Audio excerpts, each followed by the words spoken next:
Om Swastiastu. Selamat malam Pak Sunar, selamat malam teman-teman semuanya. Sebelumnya kami ucapkan terima kasih atas waktu dan kesempatan yang telah diberikan kepada kami. Pada video kali ini, kami dari kelompok 6 akan mempresentasikan materi mengenai manajemen portofolio dan penilaian kinerja portofolio. Sebelum memulai presentasi pada malam hari ini, izinkan kami memperkenalkan diri terlebih dahulu dengan saya sendiri, Nekade Elsa Arini, absen 26, sebagai presentator kedua sekaligus moderator, dan teman saya, Loputu Sonia Pratnyanita, sebagai presentator pertama. Untuk mengefisienkan waktu, maka presentasi akan kita mulai dengan materi yang pertama, yaitu pengelolaan dana oleh manajemen investasi. Kepada presentator pertama, dipersilahkan. Terima kasih Elsa atas waktunya. Di sini saya akan menjelaskan tentang pengelolaan dana oleh manajemen investasi. Tipe pengelolaan dana oleh manajer investasi biasanya dilakukan oleh perusahaan yang mengelola dana dari investor untuk diinvestasikan dalam portofolio sekuritas, seperti saham, obligasi, atau instrumen pasar uang. Pengelolaan ini dilakukan dengan tujuan memberikan keuntungan kepada investor berdasarkan kinerja portofolio tersebut. Secara umum, ada dua tipe utama perusahaan pengelolaan dana, yaitu yang pertama Unit Investment Trust atau UIT dan Management Investment Companies, yang masing-masing memiliki karakteristik dan cara kerja yang berbeda. Yang pertama yaitu Unit Investment Trust adalah untuk pengelolaan dana yang relatif pasif. Dalam skema ini, perusahaan sponsor atau biasanya perusahaan pialang akan membeli sekuritas tertentu seperti obligasi atau saham. Lalu, penyimpanan di bawah pengawasan seorang trustee yang seringkali adalah bank.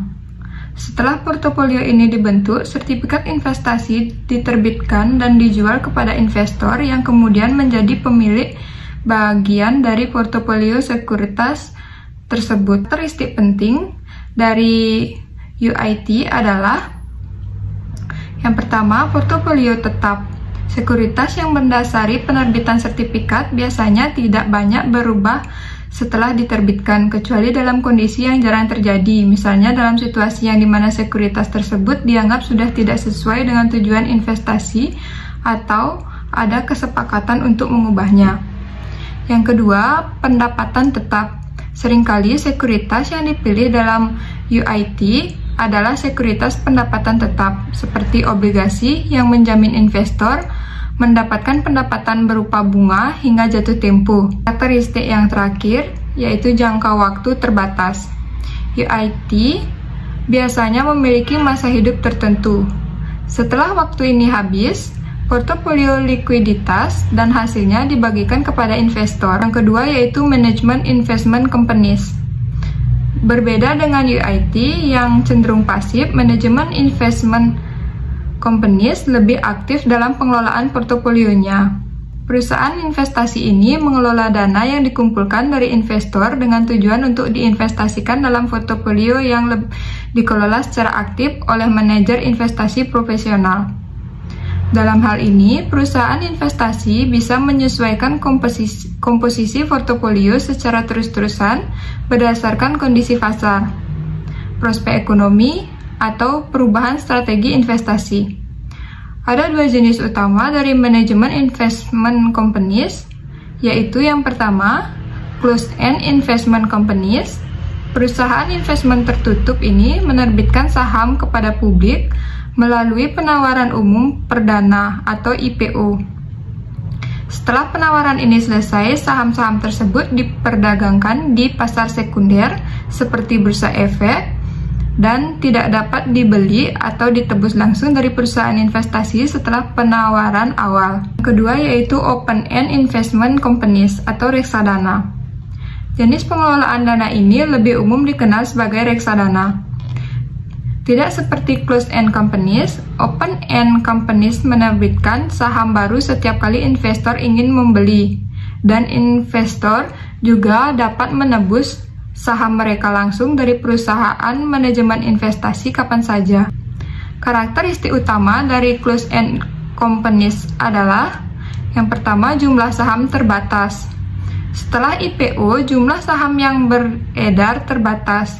Tidak ada penerbitan tambahan atau penembusan saham oleh perusahaan investasi sehingga harga saham ditentukan oleh kekuatan permintaan dan penawaran di pasar sekunder. Yang kedua, fluktuasi harga. Harga saham closed-end companies dapat berbeda dari nilai aset bersih. Saham dapat diperdagangkan dengan harga premium atau lebih tinggi dari NAV atau diskon lebih rendah dari NAV, tergantung pada sentimen pasar dan kinerja perusahaan investasi tersebut. Dan karakteristik terakhir, pengelolaan aktif. Manajemen investasi memiliki keleluasaan dalam mengelola portofolio dan dapat melakukan penyesuaian berdasarkan kondisi pasar atau tujuan investasi. Karakteristik ini dari reksadana adalah yang pertama, penebusan pembelian langsung. Investor bisa membeli dan menebus saham reksadana langsung dari perusahaan investasi dengan harga yang biasa didasarkan pada NAV harian. NAV dihitung dengan cara membagi total nilai aset portofolio reksadana dengan jumlah saham yang beredar. Karakteristik yang kedua yaitu pengelolaan aktif atau pasif. Reksadana biasanya dikelola secara aktif atau pasif. Manajer investasi aktif akan berusaha memilih sekuritas yang menurut mereka akan memberikan keuntungan terbaik. Karakteristik yang ketiga, diversifikasi. Salah satu kelebihan reksadana adalah investor dapat berpartisipasi dalam portofolio yang terdiversifikasi secara luas. Dan terakhir, biasanya manajemen sebagai kompensasi atas pengelolaan dana, reksadana biasanya membebankan biaya manajemen yang dihitung sebagai persentase dari total aset yang dikelola. Sekian presentasi dari saya kembalikan kepada Elsa. Baik, terima kasih Sonia atas materi yang sudah disampaikan tadi. Untuk materi yang kedua, yaitu melakukan penilaian kinerja portofolio. Penilaian kinerja portofolio merupakan proses penting dalam mengukur keberhasilan investasi dan membantu investor dalam membuat keputusan yang tepat. Dalam melakukan penilaian kinerja portofolio, kita perlu menggunakan variabel-variabel yang relevan. Variabel tersebut tidak lain adalah tingkat keuntungan dan risiko. Yang pertama ada tingkat keuntungan. Tingkat keuntungan yang diperoleh dari pemilik suatu portofolio dipengaruhi oleh dua sumber, yaitu yang pertama, kemungkinan adanya perubahan harga sekuritas yang membentuk portofolio tersebut.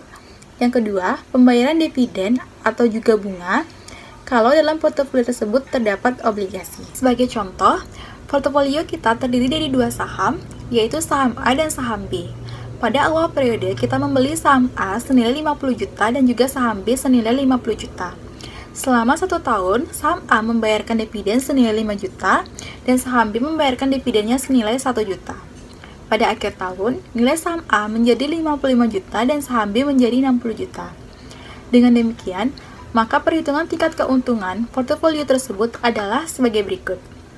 Yang pertama, kita akan mencari capital gains. Saham A yaitu 5 juta, saham B 10 juta, total menjadi 15 juta. Yang kemudian ada dividen. Saham A yaitu 5 juta, saham B 1 juta, total menjadi 6 juta. Jadi, keuntungan selama 1 tahun adalah sebesar 21 juta, yaitu 15 juta dari capital gains dan 6 juta dari dividen. Dengan nilai investasi awal sebesar 100 juta, karena itu tingkat keuntungannya adalah 21%. Yang ke B ada risiko. Pengukuran risiko yang relevan bagi pemodal bisa dinyatakan dalam bentuk deviasi standar tingkat keuntungan portofolio disebut sebagai risiko total atau beta portofolio disebut sebagai risiko sistematis. Deviasi standar merupakan tingkat keuntungan portofolio yang relevan bagi investor yang menanamkan dananya hanya atau sebagian besar pada portofolio tersebut. Yang ke C ada teknik penilaian. Dua cara yang bisa dilakukan dalam penilaian kinerja portofolio adalah lakukan perbandingan langsung dan menggunakan ukuran kinerja tertentu. Teknik penilaian yang pertama yaitu ada perbandingan langsung. Salah satu cara membandingkan kinerja suatu portofolio biasanya diwakili oleh mutual funds adalah dengan membandingkannya dengan portofolio lain yang mempunyai risiko kurang lebih sama. Berikut ini terdapat tabel dari contoh perbandingan langsung. Tabel tersebut menunjukkan bahwa Ukuran risiko yang dipergunakan adalah varians, yaitu bentuk kuadrat dari deviasi standar, tingkat keuntungan portofolio, mutual funds, yaitu portofolio yang dikelola oleh managed investment companies, artinya para profesional, dibandingkan dengan portofolio yang dipilih secara acak. Perbandingan dilakukan atas dasar rata-rata varians yang kurang lebih sama dan dikelompokkan sebagai risiko rendah, sedang, dan tinggi. Teknik penilaian yang kedua yaitu menggunakan kinerja tertentu.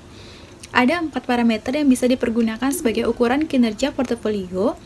Parameter-parameter tersebut dikaitkan dengan risiko, baik risiko total maupun risiko sistematis. Yang pertama ada Excess Return to Variability Measure, menggambarkan kombinasi dari berbagai portofolio yang efisien tetapi berisiko. Adapun contoh kurva dari Excess Return to Variability Measure. Dalam konteks portofolio, Excess Return to Variability Measure terdapat variabel RP, yaitu Return Portfolio, RF, tingkat return bebas risiko, dan standar deviasi atau risiko portofolio. Ketiga variabel ini digunakan dalam perhitungan beberapa ukuran risiko return, seperti submeasure. Rumus yang dipergunakan adalah submeasure sama dengan RP dikurangi RF dibagi standar deviasi. Misalkan, kita mempunyai dua portofolio yaitu A dan B, yang mempunyai karakteristik sebagai berikut. RA yaitu 0,23 dan RB 0,25, RF-nya yaitu 0,14 dan deviasi standar A yaitu 0,12, sedangkan deviasi standar B yaitu 0,15. Dengan demikian, maka submeasure A yaitu 0,23 yaitu dari RA dikurangi RF yaitu 0,14 dibagi standar deviasi A yaitu 0,12 mendapatkan hasil 0,750. Kemudian submeasure B yaitu 0,25 yaitu RB dikurangi RF-nya 0,14 dibagi standar deviasi B yaitu 0,15 mendapatkan hasil 0,733. Jadi, meskipun portofolio B memiliki return yang lebih tinggi yaitu RB 0,25, submeasure portofolio A yaitu 0,750 lebih tinggi daripada submeasure portofolio B yaitu 0,733. Ini menunjukkan bahwa portofolio A menghasilkan excess return yang lebih baik per unit risiko dibandingkan dengan portofolio B. Selanjutnya, yang kedua itu ada differential return dengan risiko dinyatakan sebagai deviasi standar. Konsep yang digunakan untuk parameter ini adalah konsep garis pasar modal atau capital market line disingkat CML. Berikut tersedia juga contoh kurva dari differential return. Menghitung differential return berikut ini terdapat contoh numerikal. Misalkan RF yaitu 0,14, RM 0,23, deviasi standar M 0,15, RA 0,17, dan deviasi standar A yaitu 0,09. Dengan demikian, maka ERA sama dengan RF ditambah dalam kurung RM dikurangi RF dibagi deviasi standar M dikali deviasi standar A. Maka RF itu 0,14 ditambah dalam kurung 0,23 dikurangi 0,14 dibagi 0,15 dan dikali 0,09 mendapatkan hasil 0,194. Berarti bahwa differential returnnya yaitu RA dikurangi ERA sama dengan 0,170 dikurangi hasil yang sudah didapatkan tadi 0,194 mendapatkan hasil min 0,024 atau min 2,4%. Selanjutnya yang ketiga itu ada excess return to beta. Portofolio yang digambarkan pada diagram di mana sumbu datarnya adalah beta dan sumbu tegaknya tingkat keuntungan yang diharapkan akan membentuk garis lurus dengan RF. Kemiringan garis lurus antara portofolio A dengan RF adalah E dalam kurung RA dikurangi RF dibagi beta A. Berikut tersedia juga kurva dari excess return to beta. Dalam gambar di atas, portofolio yang paling banyak disukai adalah portofolio A, kemudian diikuti B, C, dan D. Rasio antara excess return dengan beta ini sering disebut sebagai ukuran trainer. Maka ukuran trainer ini akan dipilih yang paling tertinggi. Selanjutnya, yang keempat itu ada differential return dengan risiko diukur dengan beta. Dalam diagram sumbu datar adalah beta dan sumbu tegaknya adalah tingkat keuntungan diharapkan. Maka, security market line atau SML merupakan garis yang menghubungkan portofolio pasar dengan kesempatan investasi yang bebas risiko. Karenanya, persamaan SML tersebut adalah E dalam kurung RP sama dengan RF ditambah ERM dikurangi RF dibagi beta P. Ini contoh numerikal bagaimana menghitung ukuran Jensen. Misalkan tersedia data sebagai berikut. R4 itu 0,23, beta P itu 0,75, RP 0,21, RF itu 0,14. Sesuai dengan persamaan SML, maka tingkat keuntungan diharapkan adalah ERP sama dengan RF ditambah RM dikurangi RF dibagi beta P.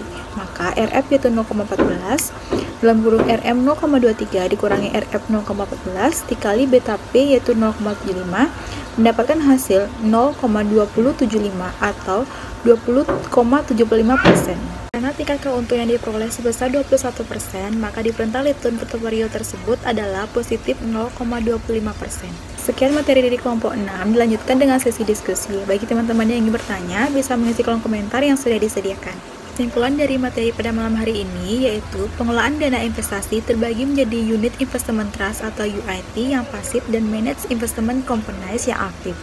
Penilaian kinerja portofolio melibatkan perhitungan keuntungan dari perubahan harga dan dividen serta pengukuran risiko dengan deviasi standar atau beta. Metode seperti sub measure dan excess return to beta membantu mengevaluasi apakah keuntungan sebanding dengan risiko yang diambil. Penting bagi investor dalam membuat keputusan investasi yang benar. Dan dari video presentasi yang dapat kami sampaikan, mohon maaf jika ada kesalahan kata. Kami tutup dengan Parama Santi. Om Santi, Santi, Santi.